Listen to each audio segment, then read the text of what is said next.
اچھا میم، آپ کو میں کہانی سنا رہا تھا کہ جیومیٹری میں کس طریقے سے میں مانیٹر بن گیا تھا اور تمام کوئزز چیک کرنا میری ذمہ داری تھی۔ میرے ساتھ ایک اسٹوڈنٹ بیٹھا کرتا تھا 9th کلاس میں، جو 8ویں جماعت کا بورڈ کا امتحان تھا۔ اس میں پورے پنجاب میں، اس زمانے میں ملتان بورڈ نہیں ہوتا تھا، سرگودا بورڈ نہیں ہوتا تھا، فیصل آباد بورڈ نہیں ہوتا تھا، ایک ہی بورڈ ہوتا تھا، پنجاب بورڈ۔ پنجاب بورڈ میں اس کی 2nd پوزیشن تھی۔ اچھا، وہ بہت انٹیلیجنٹ تھا۔ مجھے ابھی تک یاد ہے کہ مرزا غالب وہ خود سے پڑھا کرتا تھا، اس کے معنی بھی وہ بتانے کی کوشش کرتا تھا۔ انٹیلیجنٹ بہت تھا، لیکن محنتی اتنا نہیں تھا۔ میری اس وقت اس کے ساتھ کمپٹیشن میرا ہوا کرتا تھا۔ میں انٹیلیجنٹ اس سے کم تھا، لیکن میں اپنی محنت سے اس کو کمپنسیٹ کرنے کی کوشش کرتا تھا، اور اسی وجہ سے میرے مارکس اس سے زیادہ آتے تھے۔ تو ناظرین، یہ جو اسٹوڈنٹس ہوتے ہیں جو بہت انٹیلیجنٹ ہوتے ہیں، ان کو کس طریقے سے موٹیویٹ کرنا ہے، ان کو کس طریقے سے پڑھائی میں جو کچھ مشکل لمحات آتے ہیں، مشکل سیڑھیاں آتی ہیں، ان پر کس طرح ان کو لے کے چلنا ہے۔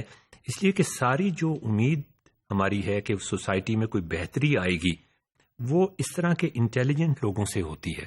یہ بڑے انریزنیبل لوگ ہوتے ہیں، یہ رٹا نہیں لگاتے، یہ یاد نہیں کرتے چیزوں کو، یہ اس اسلم کی طرح نہیں ہوتے جو صبح اٹھتا ہے، اپنے ماں باپ کو سلام کرتا ہے، ناشتہ کرتا ہے، اسکول جاتا ہے، سو جاتا ہے، آ کے پھر پڑھائی کرنی شروع کر دیتا ہے، پھر کچھ دیر کھیلتا ہے۔ وہ جس اسلم کی کہانی ہم سنا کرتے تھے، یہ مختلف طرح کے لوگ ہوتے ہیں۔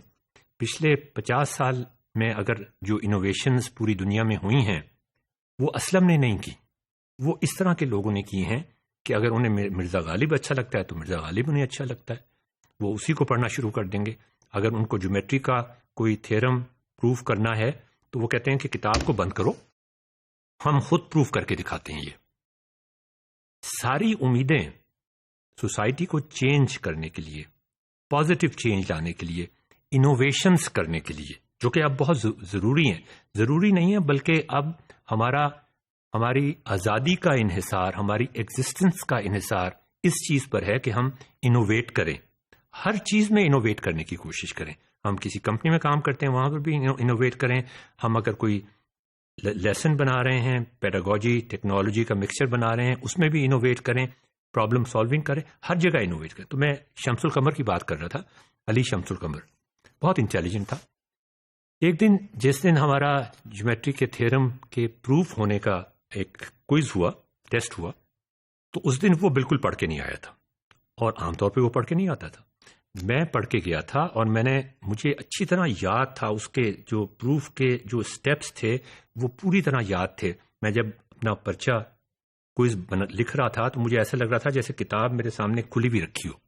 اس حد تک میں نے میمورائزیشن کی ہوئی تھی اس کی، اور میں نے کوشش کی تھی کہ میں اسے سمجھ بھی لوں۔ اب یہ چیز جو ہے نا، یہ فرق کہ آپ نے اس کو رٹا لگا لیا ہے یا آپ نے اس کو سمجھ کے پڑھا ہے، یہ ایک پیڈاگوجسٹ کا کام، ایک استاد کا کام، بہت اہم کام ہے، اس کو ڈسٹنگوش کرنا کہ یہ رٹا ہے یا یہ سمجھ کے، اور اس کو کس طرح سے ایسیس کیا جائے ایک بچے کو۔ یہاں پہ اسیسمنٹ آ جاتی ہے، ٹیکنالوجی کا یوز اسیسمنٹ میں آ جاتا ہے کہ آپ کس طریقے سے اسیس کریں بچوں کو کہ آپ ان کی میمورائزیشن کو ٹیسٹ نہ کریں، آپ ان کی سمجھ بوجھ کو ٹیسٹ کرنے کی کوشش کریں۔ تو اس کا مطلب یہ ہے کہ وہ جو ایبزارب ایکٹیویٹی تھی وہ والی بات ٹیسٹ نہیں کر رہے، ڈو والی بات بھی ٹیسٹ نہیں کر رہے، کنیکٹ والی بات کہ وہ کس طرح کنیکٹ کرتا ہے چیزوں کو، اس کو ٹیسٹ کرنے کی کوشش کریں۔ اچھا، اب کہانی کیا ہے؟ کہانی یہ ہے کہ وہ پڑھ کے نہیں آیا تھا، میں پڑھ کے گیا ہوا تھا۔ میں نے کوئز اسی طرح سے سالو کیا، تھیورم کو پروف کرنا تھا، جیومیٹری کا تھیورم تھا، اسی طرح سالو کیا، word by word, line by line, جس طریقے سے کتاب میں ہوا تھا۔ اس نے اپنے طریقے سے کرنے کی کوشش کی، اور وہ تھا انٹیلیجنٹ، اس نے اپنا دماغ لگا کے سوچ کے کرنے کی کوشش کی، اور ایک یہ بہت بڑی بات تھی۔ میں جب یونیورسٹی میں پڑھا رہا ہوتا ہوں تو اگر کوئی بچہ انٹیلیجنٹ مسٹیک کرتا ہے تو میں اس کو زیادہ مارکس دیتا ہوں، بنسبت اس بچے کے جو سارا کچھ اسی طرح ریپروڈیوس کر دیتا ہے جیسا کہ کتاب میں لکھا ہوا ہے. اچھا خیر، میں نے اس وقت یہ کیا ایز اے مانیٹر کہ میں نے اس کو 0 نمبر دے دیا، اس لیے کہ اس نے اس پروف کو پروف کرتے کرتے ڈسپروف کر دیا، اور بڑی کوئی سٹل قسم کی مسٹیک کی. مجھے سمجھ نہیں آیا کس طرح اس نے ڈسپروف کر دیا، لیکن جو اس کا رزلٹ میں نے دیکھا کہ یہ تو پروف کرنے کے بجائے ڈسپروف کرتے ہیں، اس کو میں نے 0 نمبر لگا دیے، اور ظاہر ہے میرے پورے مارکس تھے. اب آپ دیکھیے کہ اس کہانی میں ہوتا کیا ہے، اس دلچسپ کہانی میں کیا ہوتا ہے. دوسرے دن جب میں ابھی ماسٹر صاحب نہیں آئے تھے، میں نے اپنے کوئزز ڈسٹریبیوٹ کر دیے، اور ماسٹر صاحب جب ہمارے آئے مسلم ہائی اسکول میں 9th کلاس کی بات ہے، انہوں نے میرا کوئز بچوں کو دکھا دیا کہ یہ اشرف کا کوئز ہے، یہ میں نے مارک کیا، اس کے 10/10 مارکس ہیں. تو اب آپ دیکھیں کہ اکاؤنٹیبلٹی کہ وہ کس حد تک تھی اس زمانے میں، اور اس کو کس حد تک سیریسلی لیا جاتا تھا. بچوں کو یہ امپریشن دینا کہ ہم کریکٹلی مارک کر رہے ہیں، ہم آپ کو جو پلیس کر رہے ہیں وہ اسیسمنٹ میں وہ آنیسٹلی پلیس کر رہے ہیں، یہ ایک بڑی اہم بات تھی. وہ علی شمس القمر کھڑا ہو گیا، اس نے کہا جی کہ اشرف کے 10/10 نمبر ہیں اور میرے 0 نمبر ہیں، تو یہ کیا بات ہوئی؟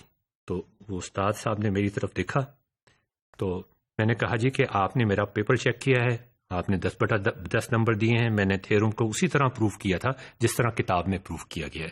اس نے تھیورم کو پروف کرتے کرتے ڈسپروف کر دیے.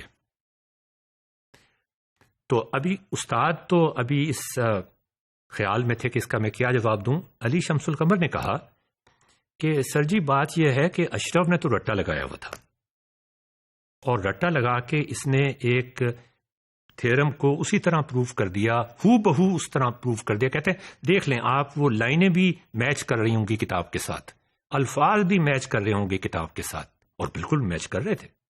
جبکہ اس نے کہا کہ میں نے تو اس کو سمجھنے کی کوشش کی، اور اپنی سمجھ کے ذریعے سے کرنے کی کوشش کی، اپنی انٹیلیجنس کے ذریعے سے کرنے کی کوشش کی، اور اس دوران میں اگر میں نے ڈسپروو بھی کر دیا تو اس میں کیا غلط بات ہے؟ میں نے تو اپنا دماغ لگایا، میں نے وہ جو کنیکشن جو ہم پیڈاگوجی میں کہتے ہیں نا، ایبزارب، ڈو اور کنیکٹ.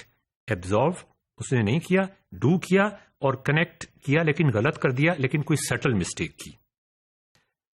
تو ناظرین جب اس نے یہ اعتراض کیا تو آپ اندازہ کر سکتے ہیں کہ ماسٹر صاحب نے کیا اس کا جواب دیا ہوگا. یہ ہم اگلی کہانی میں آپ کو بتائیں گے.